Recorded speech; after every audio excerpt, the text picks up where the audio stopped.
Welcome to the Billy Shultz Music Podcast.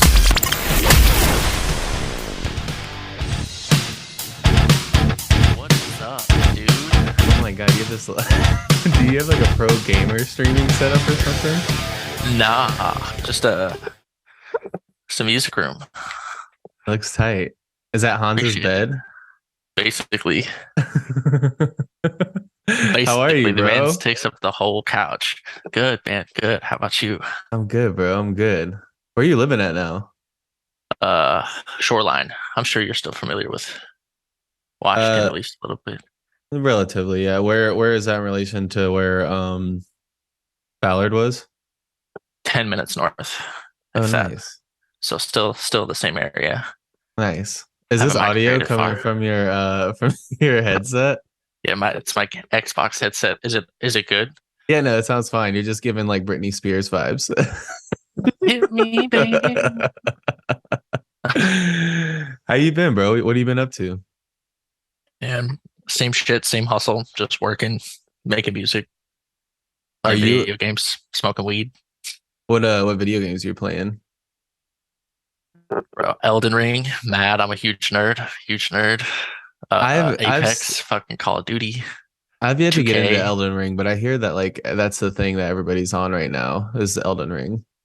It gets all the vibes. If you ever played Skyrim, if you ever into like Elder Scrolls type, it gives you all that. If you like Dark Souls, it gives you that. It's difficult, and the graphics are just top notch. Yeah. Is it solely a computer thing or is it Xbox too? I think multi-platform. I got it on Xbox. Nice. Is it like I have literally no idea. I've never played Skyrim. I've never played Elder Scrolls. I've never played any of those. So like I have no idea what that even is like. It's just like an open world, like it's more fantasy driven. So there's lots of like fucking monsters, cool ass. Like they don't give you a story really. There's no dialogue. You just kind of gotta figure it out for yourself. And there's just like you wander through, you kill a bunch of shit, level up, and then you fight just the coolest looking CGI bosses with like it's definitely like high skill floor. Like you got to be like good at video games to have fun in the game, or else you're just stressed. Because like the whole point of the game is to make you mad. Oh, Like it's literally meant like just like tough mechanics you got to like memorize. There's like a whole bunch. It sucks. I'm not gonna lie to you. It's a lot. is it like an infinite, like there's kind of like infinite storylines? It's just kind of whatever you want to play kind of thing? Or is there like a set storyline to it? Yeah, the game's got like I think like 7 different endings, and there's like a loose plot, but I mean nothing that's tangible. They give you like little bits of like you pick up an item and it gives you like lore and stuff description, and you can piece together your own if you're like really into that. If you're a person that likes to delve deep, you want to like kind of like what you do with TV shows, right? People you want to get in, you want to immerse yourself. There's that possibility. I'm not quite into that. I like just something that keeps me challenging. I'm a really competitive person. So like this game just super lots of dodging, lots of just like, oh fuck. Like Yeah, I need to check it out. Like I said, I have never played anything like it, but I know that that's the main one I hear about is Elden Ring. But bro, when I first bought it, I spent probably like 2 hours just in the character creation screen. Like Jesus. you can like warp fate if like I mean I tried to recreate this beak like it's you can really Did you do get it. there? Did you make it happen? Almost. I love that. They didn't spec it out far enough. I couldn't get it as big, Uh, but we got close. There wasn't enough screen for it. Yeah. Oh my god. So what are you It's all doing? good. You'll probably hear Hans bark here at some point. Yeah, dude. I don't know if I told you, but I got a little like German Shepherd mix. Yo, is that dog you've been posting on Facebook and stuff? Is that your yeah, dog? yeah. That's the Let's homie. go. That's the homie Let's Rye, go. my dude. Let's go. Yeah, he's super cute, but he's a little punk. That sounds right. Shepherd mixes.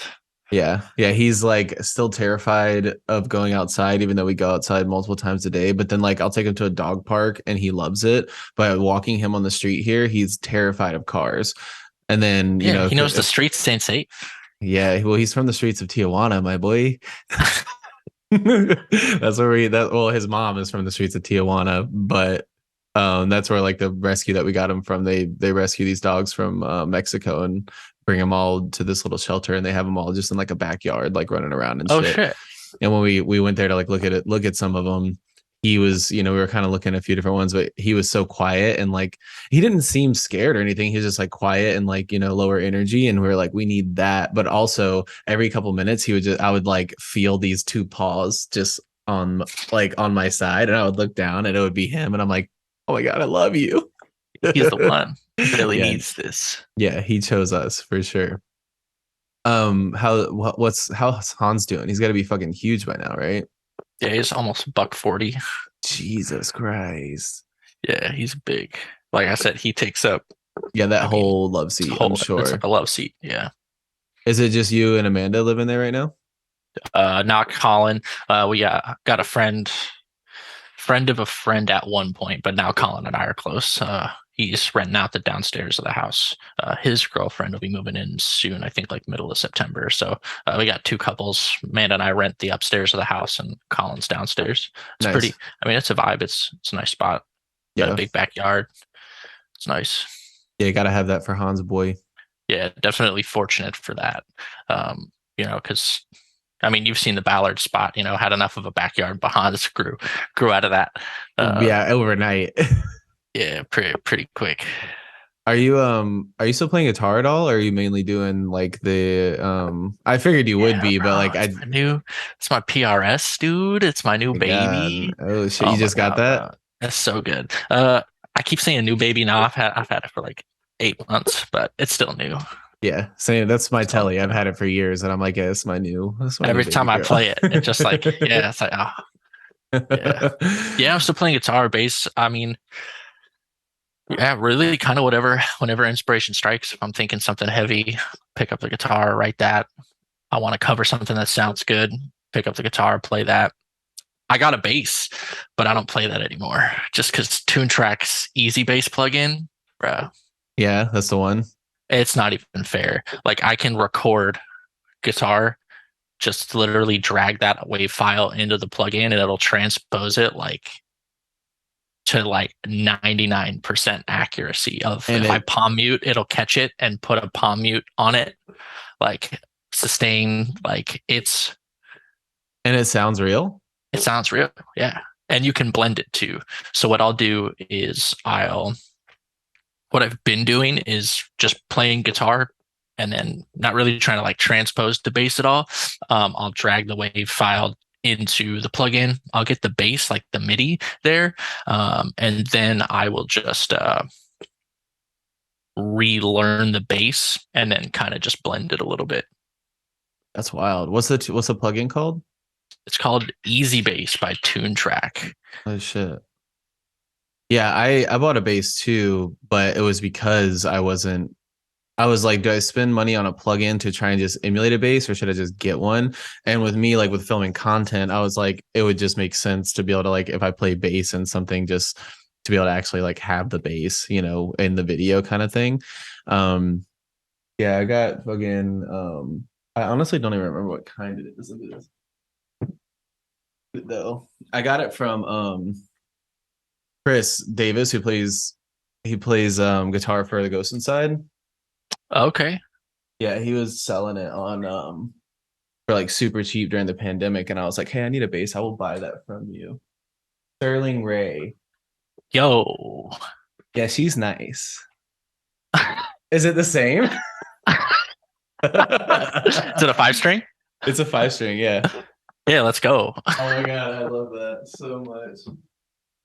Yeah, they're phenomenal basses. I love them. They're a good price point. They sound good. They're beefy. Yeah, it sounds incredible. Are you playing with any groups right now? Like, are you playing out at all?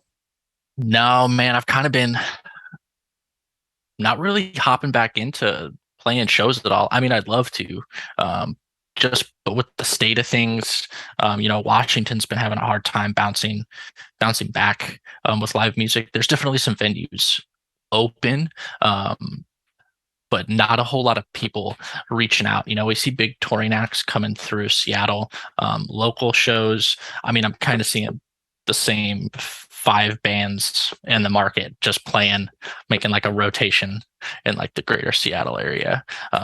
Yeah, I know Benny and Avoid have been playing a lot of shows up there, but I don't see they've really. been crushing it. I've helped them.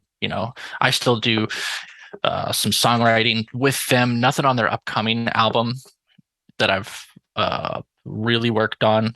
It's been a minute, but yeah, I still keep in close contact with the boys. We still go back and forth, send demos and shit. Yeah, they're crushing it. They're like blowing up for sure. Yeah.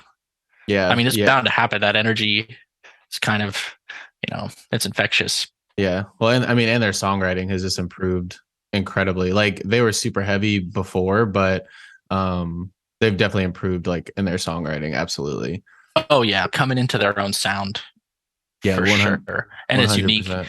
And Hiram Hernandez, shout out to that man as a producer, songwriter, mixing engineer. That man takes source material and turns it into something. Is that who's working with them? They've got a big team now that they're working together. But this album, a lot of the mixing and engineering done and production work is from Hiram, and he's just. Yeah, I'd recommend add him on Facebook, add him to your LinkedIn, add him to your network. He's just he's a beast. He's the dude. He's a force for sure. Yeah. Yeah. I mean, I saw that they are working on a full length. Do you know when they're like planning on releasing that? I don't know if I've seen them like drop a date for it at all. Nothing that I can really, speak to, but I'd say probably fall of this year. Yeah. Yeah, they've been blowing up for sure. I did a podcast with Benny like when I started doing these in 2020 because I kind of started doing these, and then I think when I started going back to work, it was just so hard to keep up with that like I stopped for a couple of years and then I just started them back up a few months ago. But Benny was one of the first guys I had on the podcast, and it was like right around, I can't remember what it was, but definitely before like they got the record deal and everything. Yeah, initially they signed to Revival, and that was right. I remember that, right? The same one that like Versus was signed to. Yeah. How did that go? I mean, it's one of those. It's to each their own. Everybody's perspective is a little bit different, but I mean, you got to take it for what it is. You've got small indie size label that's offering you, publishing and distribution. I mean, when you're a growing band, you take it, right? Yeah. But then does it scale up with how fast your growth is? And I think that's something that happened with Avoid. They took off, they started getting traction, and at least from what I can see, without it's not like I have inside information, right? It's just they obviously didn't sign. They didn't go through another cycle. They dipped out and shopped around. And coming from my own experience with working with a smaller record label, sometimes they can't really fulfill the things that you think they're going to. When you first walk into, you're a hungry artist, you think getting signed is a huge achievement. It's something you want to look for. But once you start to learn the business and you start to understand that, business management, you can really do some of the things on your own and like 100%. In-house, especially like formats like DistroKid for publishing. Like, you don't get like the full, you don't get full monetization and you don't get that unique personalized approach to your distribution. But I mean, it's enough as it is to kind of have people, what can you offer me? What type of artist development? What kind of branding can you offer to me? And I think that's what, at least for Avoid, that's what they were missing. And now they've got, Thriller Records is doing a really great job, like putting them on the spot. They've got a good videographer, photographer. Chris Eccles, the guitarist that they added, he does a lot of production work. He's also just a beast in his own right. They're building a big team. Yeah, so all their content that I see them post, I'm like, whoever's doing that for them is on point. Like they know what they're doing. Yeah, Kobe's a beast. He's good. Are you like working with any hip hop artists? Because I know that you've really kind of like dove into like the hip hop production, right? Like that's what it seems like, at least from the shit that you're sending me.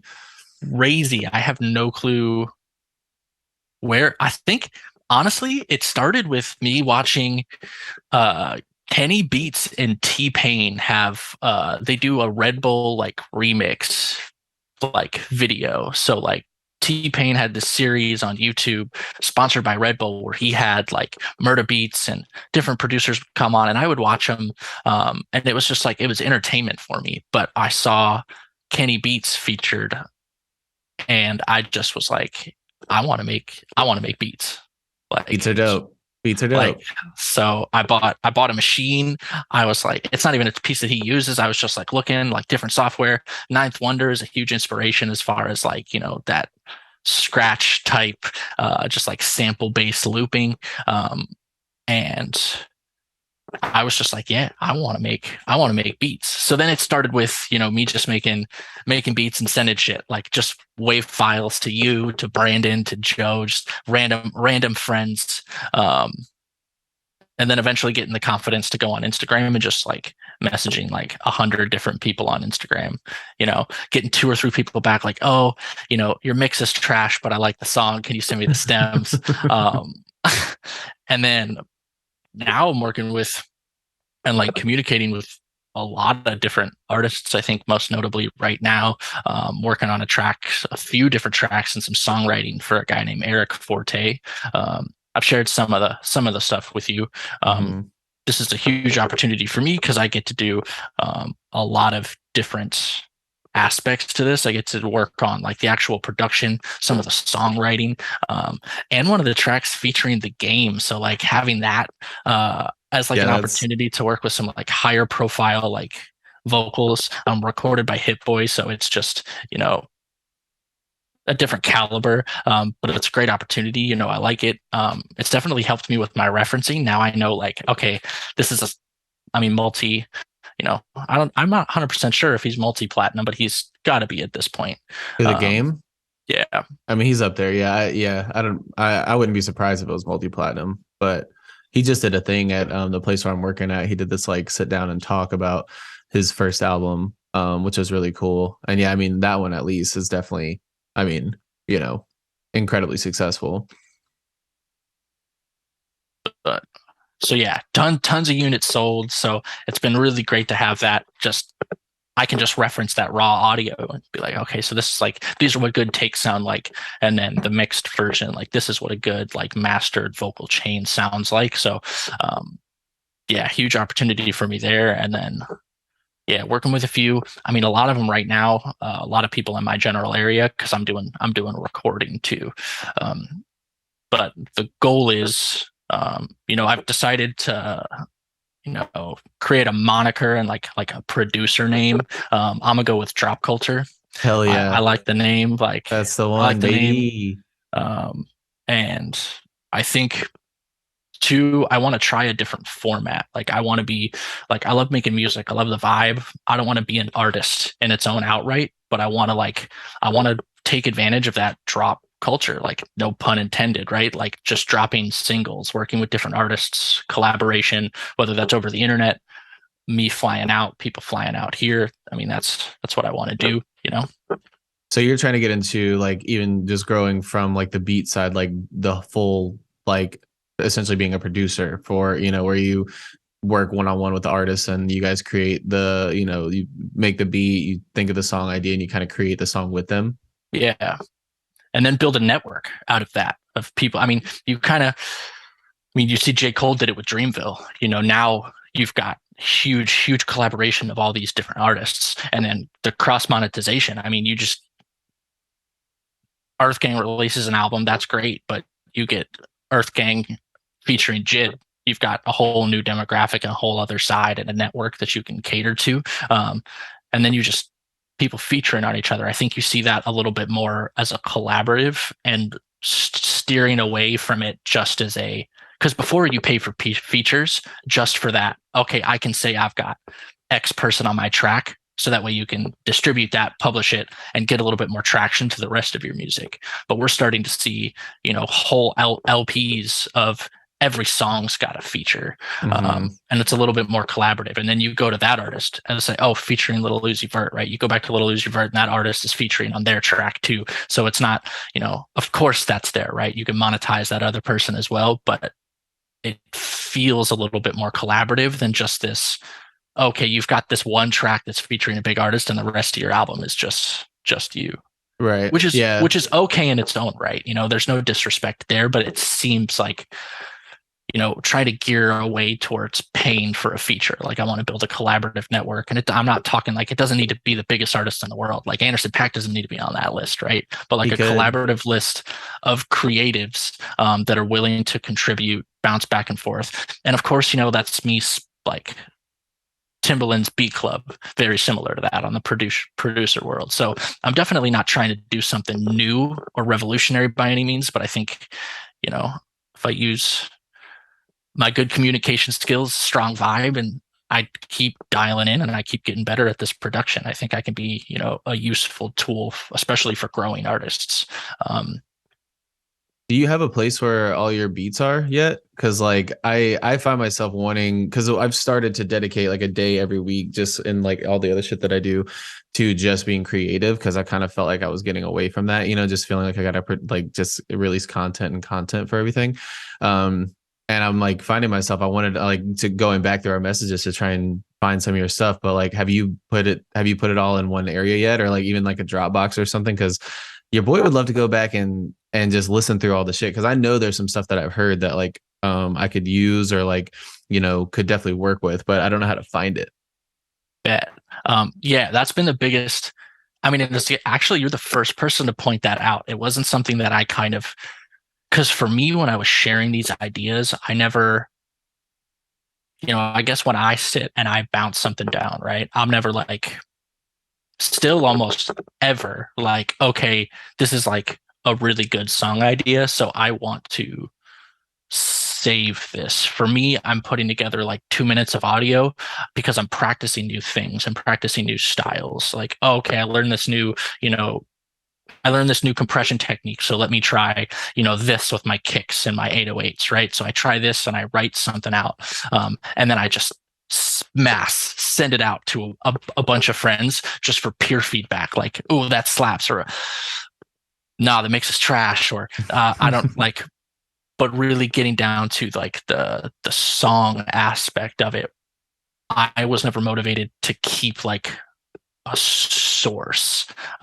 For me, it was if somebody liked something, then we would work from there. So it's like, oh, if you like that file, then from there we'll work at it. But Do you then when still you have do them that all with so though? many people, mm, The Amanda, Amanda gets on me a lot. I'll be writing something and she'll pop her head and she'll be like, "Oh, that sounds good," and then I'll do something. I'll like leave the room. I'll come back. I'll start mixing it, and then I do the thing that I think not even just musicians, but every creative can kind of you start to hate relate it. to. Yeah, I mean, of course, the ear fatigue is there. I'm just listening to it over and over again, but then I'm like, okay, now I want to really, really mix it. So then I start playing with levels. I start adding effects, and now it sounds nothing like What it did what before. it did before when I was inspired. And then I'm like, fucking delete. No, do not. Okay, I hate you. You gotta do not delete that shit, bro. Because if you're like me, I've learned that like when I get to that point, like I don't force shit anymore. Like when I want to be creative, I start to create, and then when I get to that point where it's like I start to feel myself not really enjoying it anymore, or like really just getting to the point where I'm like, okay, well, I mean, I'm here, and like, is this even like all right?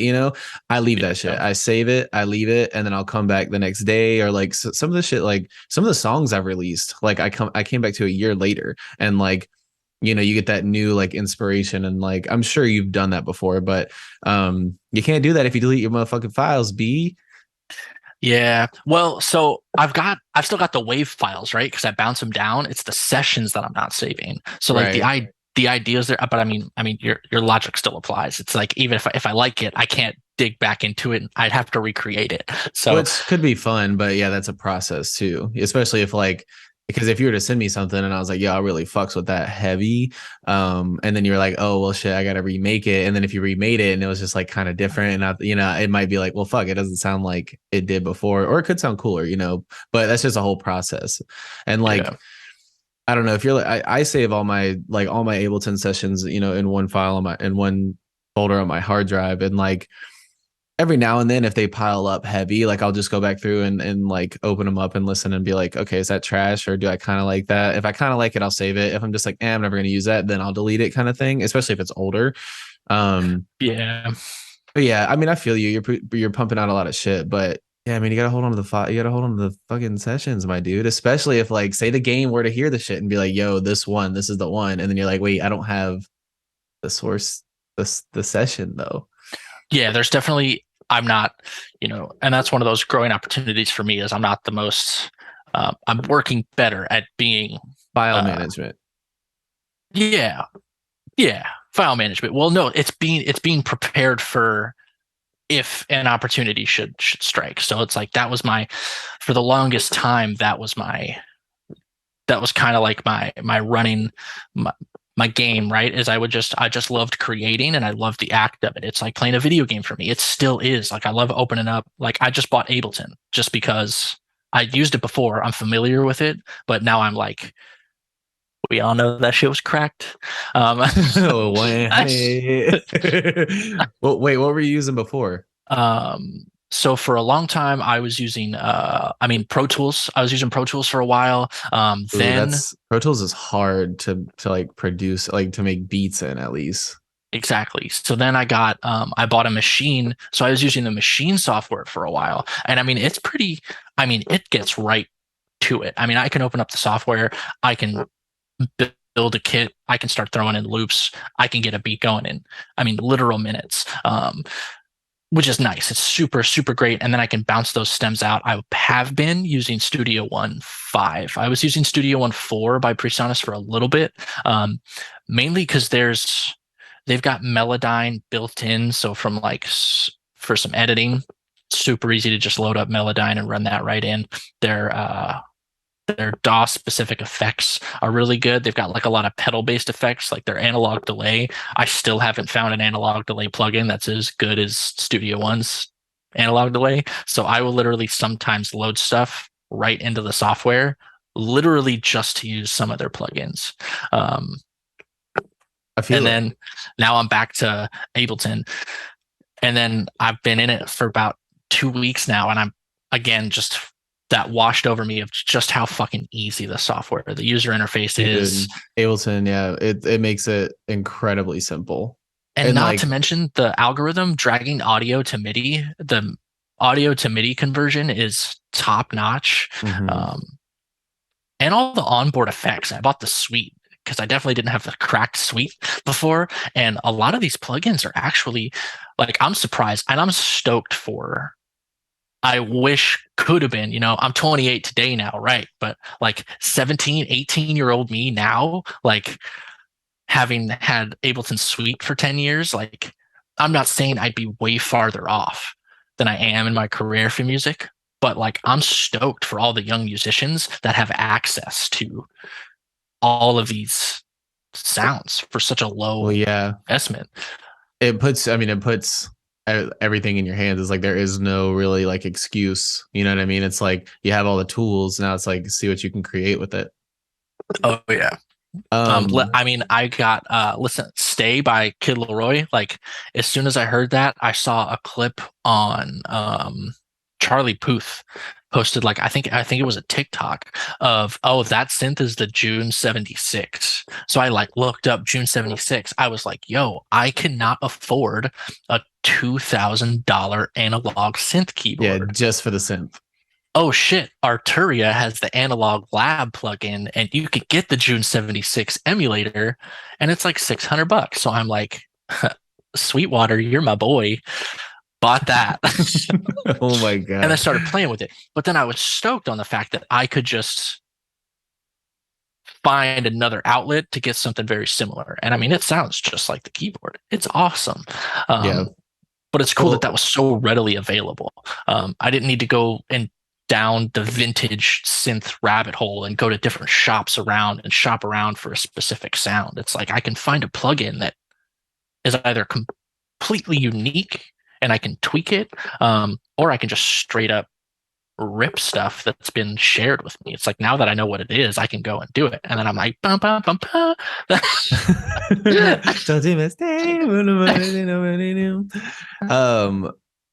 If so, I actually here in the last few weeks too started like because I had set aside practice time for my guitar every day, and like every now and then when I'm like learning something new, I'll like play something that I'm like that'd be a dope loop, and I've started like recording all those.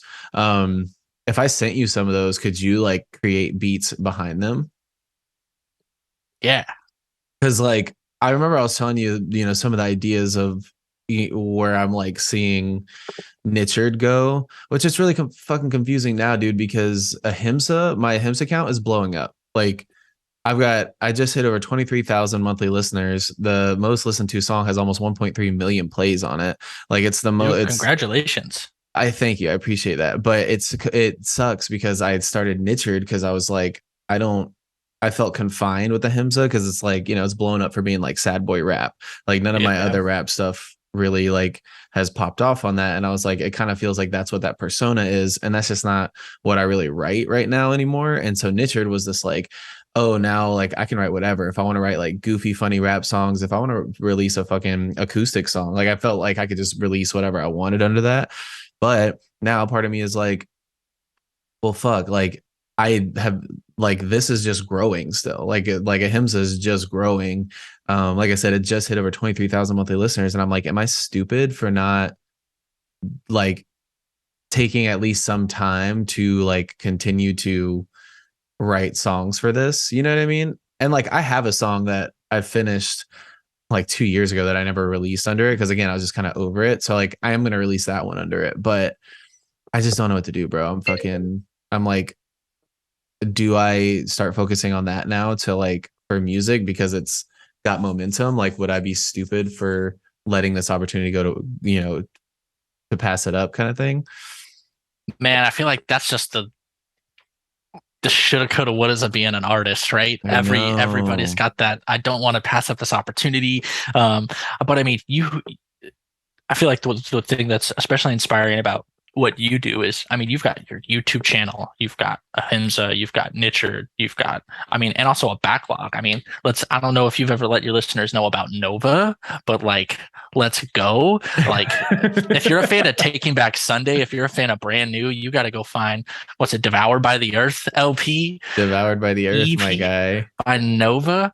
It's good stuff. I mean, you obviously have a very strong, like, understanding of just like harmonics, melody. You're able to put together really good music, and I feel like one of the struggles today is, I feel like, again, with me feeling like I needed to, instead of like Beats by Mack, like try to create and brand something a little bit different, where you feel like you kind of have to pick one, right? You got to pick one and just like run with it.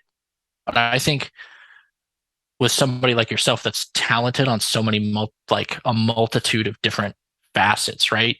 I feel like it's time management a little bit better, right? If I focus on this one day, all of it could blow up for you. I mean, I think like you're doing a good job of cross monetization and like you're diversifying your income, but also staying true to making the music that you want to make. I feel like what could happen, if it's just that thought of in today, in like the climate for today, it's like